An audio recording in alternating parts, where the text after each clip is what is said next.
reflecting the shepherd's heart. In St. John 15, Jesus paints a vivid picture of a shepherd leaving his 99 sheep who are presently safe in the open fields. He is leaving them to seek out one sheep that has wandered away from the place of safety. Here's a question that I would like to ask. As representatives of Jesus, what does this say to us? The answer that I'd like to give, it tells us that Jehovah is not a passive God. It tells us that Jehovah doesn't sit back and wait for people to come to their senses. The answer that I'm giving, it tells us that Jehovah actively pursues the lost and wandering. It also tells us that God goes after them with a heart that is full or filled with love and compassion. Ellen White, in Christ's Object Lesson, page 196, that's Christ's Object Lesson, page 196, she tells us, the one soul for whom Christ died is of such value that in comparison with it, worlds sink into insignificance. Second thing she says, the shepherd leaves the 99 and goes into the wilderness to seek the one lost sheep. Third point, she says, that one soul is precious, for far more precious than silver and gold.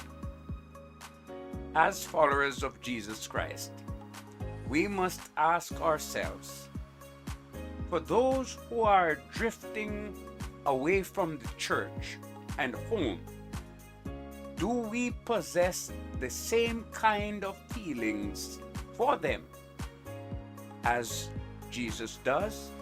For those who are drifting from the church, from Christ, and from home, do we have the same kind of feelings for them? Let's be real for a moment. It is easy to notice that some of our members have stopped attending church.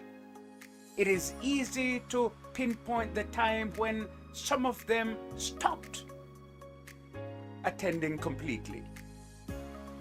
However, the question remains, have we truly been pursuing them?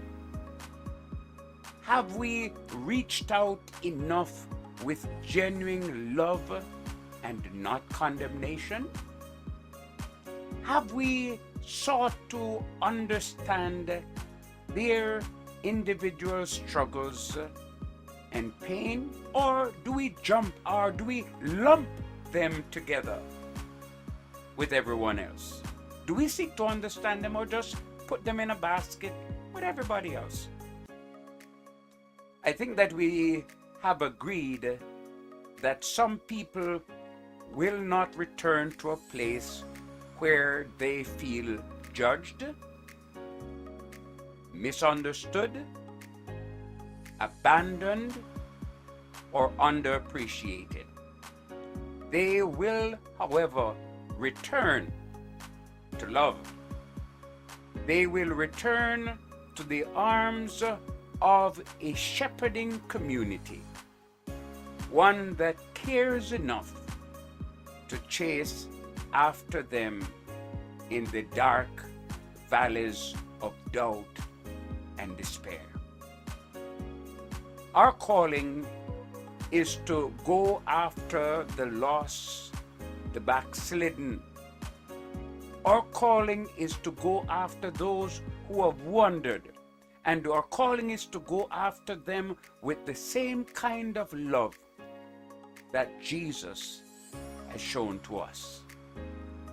Our calling today is to go and find those who have wandered from the fold, love them back, win them back, and care for them as much as Jesus cares for us.